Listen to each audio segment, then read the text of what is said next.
ఇదిగో 10 మంది కూర్చొని పిచ్చి పిచ్చిగా మాట్లాడుకుంటారు చూడండి. అవి అన్నిలో ఇండ్లు అంటే, అన్నిలో ఇండ్లు అంటే అవి. మరి దావీదు ఏమంటున్నాడు? ఇదిగో అన్యుల ఇండ్లలో 1000 నాళ్ళు గడిపిన దానికంటే ప్రభువా గుండ్లపల్లి ఆలయంలో 1 గంట కూర్చోవడం ఎంత శ్రేయస్కరం, ఎంత అదృష్టం, ఎంత దీవెనని నేను స్వీకరించుకుంటాను. ఇంకో చోట దావీదు ఏమంటున్నాడు తెలుసా? దేవా, నా జీవితంలోని దినాలన్నీ కూడా నీ మందిరంలో గడపాలని కోరుకుంటున్నానయ్యా. చూద్దాం, కీర్తన 23:6 వచనం చదవమ్మా. నేను జీవించిన నాళ్ళు, నేను జీవించిన 1 రోజు 2 రోజులు కాదు, ఆదివారం కాదు, ఇదిగో నేను జీవించినన్ని రోజులు నీ కరుణయు ఉపకారమును నా వెంట వచ్చును. ఇంకా నేను కలకాలము ప్రభు మందిరమున వసింతును. గట్టిగా చప్పట్లు కొడదామా? గట్టిగా. కలకాలము. కాబట్టి కనీసం భోజనం తినడానికైనా బయటికి రావాలిగా. తర్వాత భోజనాలు చూడండి ఎంతమంది వస్తారు. పండగ పూజకు చూడండి ఎంతమంది వస్తారు. తర్వాత భోజనాలకు చూడండి ఎంతమంది వస్తారు. పండగ అంటే భోజనాలు కాదు. పండగ అంటే ఏంటో తెలుసా? ఆధ్యాత్మిక పరిశుద్ధత ఉండాలి ప్రియులారా. పండగ అంటే భోజనాలు కాదు. నువ్వు పెట్టింది గంటలో అరిగిపోద్ది. కానీ నువ్వు వాక్యమును విన్నావు చూడు, ఆ వాక్యము నీలో నుండి వెళ్ళిపోదు. ఇందాక వస్తున్నప్పుడు దేవుని మహిమ కోసం చెప్తున్నాను. 2 ఫాదర్లు, మన రాజేష్ ప్లస్ మరియు బాలశివరి ఫాదర్ గారు ఏమన్నారు తెలుసా? ఫాదర్ గారు, మేము ఫిలాసఫీలో ఉన్నప్పుడు మాకు మీరు ప్రసంగాలు చెప్పారు చూడండి. అది పోలా ఇంకా వాళ్ళ నుండి. ఇంత చికెన్ కూర ఏముందమ్మా, ఇంత కలియా ఏముందమ్మా, ఇంత కుర్మా ఏముందమ్మా. గంటలో నువ్వు పెట్టేది గంటలో కరిగిపోద్ది. కానీ వాక్యం ఉంది చూడండి. అందుకని దావీదు ఏమంటున్నాడు? నీ ఆలయమున నా జీవిత కాలం అంతా వసించడానికి నాకు ఇష్టము దేవా అంటున్నాడు. చూస్తున్నాడు, ఆలయము అంటే అంత పవిత్రత ప్రియులారా. ఇంకో చోట దావీదు ఏమంటున్నాడు తెలుసా? దినమునకు ఓ రోజు కంటే రాజు దావీదు మనలాగా మనిషి కాదు. ఆయన 2 రాష్ట్రాలకు రాజు, 2 ప్రాంతాలకు రాజు. ఆయన దావీదు ఏం చేస్తున్నాడు తెలుసా? 1 రోజుకి 7 సార్లు మందిరానికి వెళ్ళొస్తున్నాడంట. ఆయన 1 రోజుకి 7 సార్లు మందిరానికి వెళ్ళాడంట. ఆయన ఎందుకు? ఇందాకలో ఏం చెప్పాను నేను? మందిరంలో ఎవరున్నారు? దేవుడు ఉన్నాడు. మందిరంలో ఏమున్నది? దేవుని శక్తి ఉన్నది. మందిరంలో ఏమున్నది? దేవుని ప్రతిష్టాపన ఉన్నది. మందిరంలో ఏం చేస్తున్నాడు? దేవుడు నీ కోసం నా కోసం ఎదురు చూస్తున్నాడు. ప్రియులారా, మరి ఈ వాక్యం కూడా చదువుకుందాం ఒకసారి. కీర్తన 119:164 చదువుకుందాం ఒకసారి. కీర్తన 119:164 ఒకసారి మనం విందాం. న్యాయయుక్తములైన నీ విధులకు గాను దినమునకు 7 సార్లు. ఓ గట్టిగా చప్పట్లు కొడదామా? చేతులు పైకి లేపి గట్టిగా చప్పట్లు కొడతారా? చేతులు పైకి లేపి గట్టిగా, ఇంకా గట్టిగా. రోజుకి ఎన్నిసార్లు అంట? మనం రోజుకి ఎన్నిసార్లు తింటాం? నిజంగా చెప్పండి. 3 సార్లేనా?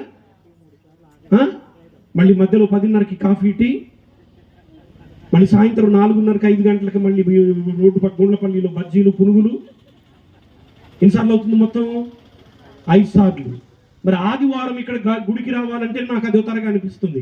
దావీదు ఏమంటున్నాడు? దినానికి అందరూ చెప్పాలి, దినానికి. మరి ఆదివారం అయినా ఖచ్చితంగా నువ్వు గుళ్ళోకి వస్తున్నావా? ఆశీర్వాదం ఎక్కడి నుంచి వస్తుంది నీకు? దీవెన ఎక్కడి నుంచి వస్తుంది నీకు? కృప ఎక్కడి నుంచి వస్తుంది నీకు? దేవుని శక్తి ఎక్కడి నుంచి వస్తుంది నీకు? నువ్వు ఆలయంలోనికి వస్తేనే కదా దేవుని శక్తి. ఇదిగో యాకోబు ఏమంటున్నాడు? ఇక్కడ దేవుడు ఉన్నాడు, ఇక్కడ దేవుడు నివసిస్తున్నాడు. ఇది దేవుడు నివసించేటువంటి పవిత్రమైనటువంటి స్థలం. ఎంత ఆశీర్వాదం చూడండి పిల్లలు, ఎంత అద్భుతం చూడండి. మరి దేవుని ఆలయంలోనికి వస్తే మనకేం జరుగుతుందని ఒక 5 నిమిషాలు చెప్తాను. మొట్టమొదటిది, దేవుని ఆలయంలో గనక నువ్వు వస్తే ఏమవుతుందంట? నువ్వు దేవుని సన్నిధితోటి నింపబడతావు. నువ్వు నింపబడతావు. కాసేపు ఒక 10 నిమిషాలు మల్లెపూలు పట్టుకోండి, తర్వాత ఆ మల్లెపూలు కింద పెట్టండి. నీ చేయి ఎట్లా ఉంటుంది? నీ చేయి ఎట్లా వాసన వస్తుంది? ఎంత చక్కగా మల్లెపూలు వాసన వస్తుంది కదా. మరి నువ్వు మందిరమునకు వస్తే ఏం చేస్తుంది? ఇదిగో దేవుని యొక్క సన్నిధి నీతో ఉంటుంది.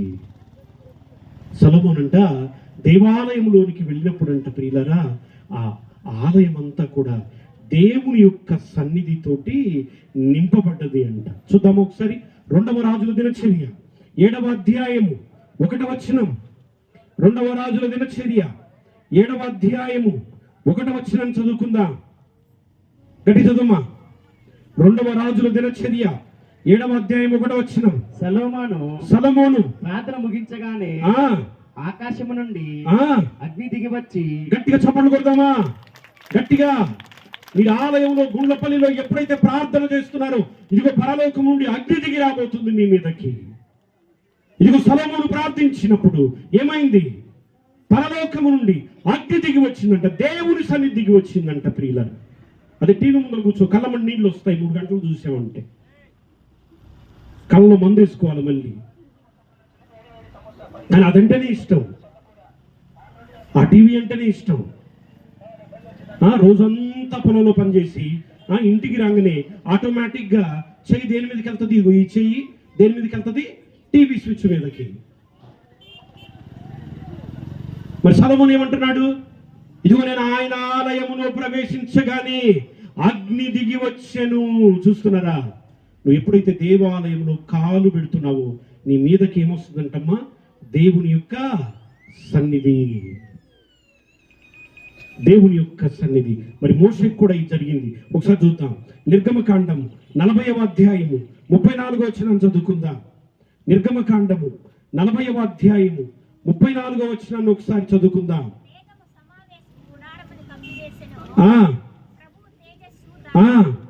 చూస్తున్నారండి? ఇదిగో లేవీయులు మోషే గుడారంలోనికి ప్రవేశించగానే, అయ్యా మైకులు చదువున్నానా?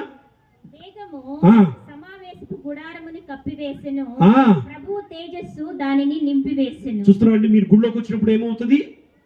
ఇదిగో దేవుని తేజస్సు నిన్ను కప్పును, దేవుని తేజస్సు నిన్ను కప్పును, దేవుని తేజస్సు నిన్ను ఆశీర్వదించును. చూస్తున్నారు పిల్లలు? గుడికి వస్తే నీకేం జరుగుతుంది? గుడికేస్తే నీకేం జరుగుతుంది? దేవుని తేజస్సు నీ మీదకి వస్తుందంట. దేవుని తేజస్సు ఎంతమందికి కావాలి? దేవుని తేజస్సు, దేవుని యొక్క సన్నిధి, దేవుని యొక్క తేజస్సు నాకు కావాలి. మరి ఆలయంలో చూడండి, దేవుడు ఎంతమందిని ఆశీర్వదించాడు తెలుసా? ఎంతమందిని దీవించాడు తెలుసా? దేవుల్లో ఆలయంలో హన్నాకి బిడ్డలు లేరమ్మా, భర్త ఏం చేయలేకపోయాడు, పిల్లలు లేరు. అన్న ఏం చేసిందో తెలుసా? ఉదయకాలమున్నే దేవాలయమునకు వచ్చి కన్నీరు మున్నీరుగా ఏడ్చెను. చాలా మంది చూడండి, మనుషుల దగ్గరికి వెళ్ళి ఏడుస్తారు. మనుషులు నీకేం చేస్తారు? మీ అత్తమ్మ నీకేం చేస్తుంది? మీ ఆడపడుచు నీకేం చేస్తుంది? మీ వదిన నీకేం చేస్తుంది? మీ అన్నయ్య మీ తమ్ముడు నీకేం చేస్తారు? ఆ ఏడుపేదో గుడిలో ఏడిస్తే, ఆ ఏడుపేదో గుడిలో ఏడిస్తే ఏమవుతుందమ్మా? అన్నాకి దేవుడు పిల్లల్ని ఇచ్చాడు. మరి దేవాలయానికి రావడానికి నీకు ఇష్టంగా ఉందా?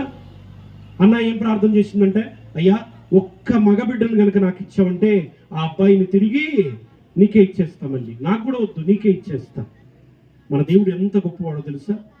అన్న ఏం చేసింది? ఎల్కానా దగ్గరికి వెళ్ళి ఏడవలా, వాళ్ళ బంధువుల దగ్గరికి వెళ్ళి ఏడవలా. అందరు నిద్రపోతుంటే ఉదయకాలమే లేచి దేవాలయంలోకి వచ్చి కన్నీరు గార్చి ప్రార్థించింది. ఒక్క మగబిడ్డని ఇస్తే ఆ మగబిడ్డను కూడా నీకే ఇస్తాను. మరి దేవుడు ఏం చేశాడు తెలుసా? అన్నాకి సాముయేలు తర్వాత ఇంకా 3 ఆడపిల్లలు, 2 మగబిడ్డలను ఇచ్చాడు. వాక్యం చదివిస్తాను మీ చేత. కానీ ఆలయానికి రావడానికి మీరు ఎంతమంది ఇష్టపడుతున్నారు? చాలా మందికి వదినమ్మ సీరియల్ కావాలా? ఆమె టీవీలో ఏడుస్తుంది, నేను బయట ఏడుస్తాను. కూర్చో, నీ బతుకంతా ఏడిపే, నీ బతుకంతా ఏడిపే. ఆమెమో టీవీలో ఏడుస్తుందంటే, ఏమో బయట కూర్చొని ఏడుస్తుందంట. అన్న ఏం చేసింది? ఒక్క మగబిడ్డనయ్యా. దేవుడు ఏం చేసింది? మన దేవుడు ఎంత గొప్పవాడు తెలుసా ప్రియులారా? నువ్వు అడిగిన దానికి 100 రెట్లు ఇస్తాడు. నీకు 100 రెట్లు ఇస్తాడు నువ్వు అడిగిన దానికి. సొలొమోను ఒక్క మగబిడ్డ. ఆ ప్రార్థన మీకు చూపిస్తాను. మొదటి సమూయేలు 1వ అధ్యాయం 11వ వచనం. హన్న ప్రార్థిస్తుంది, వినండి. దేవాలయంలో కూర్చొని 1:11. ఎక్కడ బాతాకానీలు కాదు, 4 స్త్రీలు కూర్చొని, ఆ అమ్మాయి గురించి నీకు తెలుసా, ఆ అమ్మాయి గురించి నీకు తెలుసా, నీ బతుకు నువ్వు చూసుకో, గుళ్ళకు చేవేడుస్తుంది తెలుసా. చూద్దాం. మొదటి సమూయేలు 1:11 చదవమ్మా. సైన్యములకు అధిపతి అయిన యావే ప్రభు ఈ దాసురాలి బాధను పరిహరింపుము. ఈ దాసురాలి గప్తి ఉంచుకొనుము. నాకు ఒక మగబిడ్డను ఒక్క మగబిడ్డను. అన్న ఏమడిగిందండి? ఒక్క మగబిడ్డను. దేవుడు ఏం చేశాడు ఆమెకి? చూద్దాం. మొదటి సమూయేలు 2వ అధ్యాయం 21వ వచనం. మొదటి సమూయేలు 2వ అధ్యాయము 21వ వచనం చదువుమా. యావే అనుగ్రహం వలన అన్న మరలా 3 బిడ్డలను, మరలా 3 మగబిడ్డలను, 2 ఆడబిడ్డలను కనెను. చప్పట్లు కొడతావు గట్టిగా. మొత్తం ఎంతమంది ఏమ్మా? మొత్తం ఎంతమంది? 5. 6. ముందలెవరు? ముందల సమూయేలు. తర్వాత ఎవరు? 3 మగబిడ్డలు, 2 ఆడపిల్లలు. ఇవన్నీ ఎప్పుడు జరుగుతాయి తెలుసా? నువ్వు దేవాలయంలో కూర్చొని దేవునికి మొరపెట్టినప్పుడు. లేకపోతే నీ గొప్ప కార్యాలు జరగదు. నీ బ్రతుకు ఇట్లా ఈ రోజు ఎట్లా ఉంటుందో రేపు కూడా అట్లనే ఉంటుంది. నీ బ్రతుకు మారేది ఎక్కడో తెలుసా అమ్మ? దేవాలయంలో నీ బ్రతుకు మారుతుంది. దేవాలయంలో నువ్వు చేసేటువంటి ప్రార్థన వల్ల మారుతుంది. లూకా శుభవార్తలో ఇంకొక స్త్రీ ఉంది. ఆమెకి ఏమైందంట? నడుము వంగింది. అయ్యో నేను గుడికి రాలేను, అయ్యో నేను గుడి కంటే చాలు. కొంతమందికి నడుము నొప్పులు పుడతాయి. గుడి అంటే చాలు. కూడా ఏమైందంట? నడుము వంగింది, గుడికి రాలేకపోతుంది. ఎప్పుడో ఒక రోజు విందంట, యేసు ప్రభు ఒక రోజు గుడికి వస్తున్నాడు, పండుగలో గుడికి వస్తున్నాడు. ఏం చేసిందంటే, ఇవి నడుము వంగిన ఆమె ఈడ్చుకుంటాను, లాక్కుంటాను, గుడిలోకి వచ్చి కూర్చుంది. దేవుడు ఏం చేశాడు తెలుసా? ఆ నడుము విరిగినటువంటి స్త్రీని దేవుడు గుణపరిచారంట. ఎన్ని సంవత్సరాల నుండి? 18 సంవత్సరాల నుండి. గట్టిగా చప్పట్లు కొడదామా? గట్టిగా, ఇంకా గట్టిగా. మరి నీ బ్రతుకు మారేది ఎక్కడ? దేవాలయంలో. ఈరోజు మన ఆలయ ప్రతిష్ట. దేవుడు చక్కని ఆలయాన్ని మీకు ఇచ్చాడు ప్రియులారా. మరి ఆ ఆలయాన్ని ఎంతగా మీరు ఉపయోగించుకుంటున్నారు? ఒకసారి మరి యోహాను పేతురు కూడా గుడిలోనికి వెళ్తున్నారు. ఒక కుంటోడు ఏం చేశాడు? ఒక కుంటోడు బిచ్చం అడుక్కుంటున్నాడు. అయ్యా దానం చేస్తారా, అమ్మా దానం చేస్తారా? చూడండి, ఎవరైతే గుడిలో పట్టుదలతో ప్రార్థిస్తారో, హాస్పిటల్కి వెళ్ళినప్పుడు మనకేం చెప్తారు? అయ్యా వాళ్ళ ఆరోగ్యము నిలకడగా లేదు. ప్రార్థనలో నిలకడ ఉందా? నీకు ప్రార్థనలో నిలకడ ఉందా ప్రియులారా? మరి పేతురు యోహానులు కూడా మనలాగే ఒకరోజు గుడికి వెళ్తున్నారంట. గుడి ప్రతిష్ఠ జరిగింది, వెళ్తాం. గుడిలోకి వెళ్తా ఉంటే ఒక కుంటోడు ఏం చేస్తున్నాడు? అయ్యా ధర్మం. ప్రార్థన ఎవరైతే లేదో వాళ్ళు ఎప్పుడు అడుక్కు తినే స్థితిలో ఉంటారు. ప్రార్థన ఎవరైతే చేయట్లేదో వాళ్ళు ఎప్పుడు అడుక్కు తినే స్థితిలో ఉంటారు. ప్రార్థన ఎవరైతే చేస్తారో వాళ్ళు పై స్థితిలో ఉంటారు, ఇచ్చే స్థితిలో ఉంటారు. పేతురు యోహాను గుడి నుండి వస్తున్నప్పుడు ఏం చేశాడు? మళ్ళా ఆకుంటాడు, మళ్ళీ అడిగాడు, అయ్యా ధర్మం. పేతురు యోహానులు ఏం చేశారు? ఎన్ని రోజులు అడుక్కుంటావు ఇట్లాగా? యేసు నామమున లేచి నడువు. యేసు నామమున, దేవుని నామమున లేచి నడువు. మరి ఈ గొప్ప కార్యాలన్నీ ఎక్కడ జరుగుతాయి? ఈ గొప్ప కార్యాలన్నీ కూడా ఇదిగో దేవాలయంలో నువ్వు ప్రార్థించేటువంటి ప్రార్థనను బట్టి. మరి మొట్టమొదటి అంశాన్ని నేను ముగిస్తూ ఉన్నాను. దేవాలయ ప్రతిష్ట, మన గుడి ప్రతిష్ట రోజు ఇది. ఇంకపోతే మరి రెండవ విషయము, మన దేవాలయము, ఆలయం పేరు బాలయేసు దేవాలయం. మామూలుగా ఎవరైతే బాలయేసు దేవాలయం పెట్టుకుంటారో క్రిస్మస్ రోజున పండుగ చేసుకుంటారు. మీరు జనవరి 30న పండుగ చేసుకుంటున్నారు. చాలా సంతోషం, చాలా ఆనందం. క్రిస్మసే కాకుండా మళ్ళీ ఇంకొక పండుగ. చాలా సంతోషం. బాలయేసు దేవాలయం. ప్రియమైనటువంటి దేవుని బిడ్డలారా, మరి ఈ బాలయేసు గురించి మొట్టమొదటి పట్టణంలో మనం విన్నాం. ఏంటంట? ఇదిగో మనకొక శిశువు జన్మించెను, మనకొక శిశువు జన్మించెను.